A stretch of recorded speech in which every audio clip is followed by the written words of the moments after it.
HiFiMan is a brand that has accustomed us to very high-end sound devices manufactured with high-quality materials and with the latest in technological innovations. They have introduced a new high-fidelity headset called HE1000se that comes to replace the previous model HE1000 V2.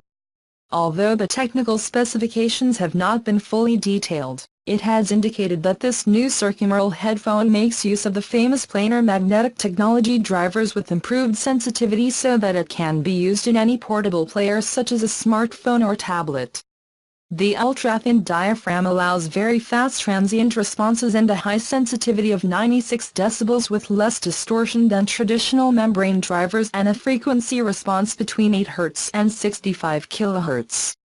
In addition, the impedance has been reduced to 35 ohm, which also facilitates its use in any type of player.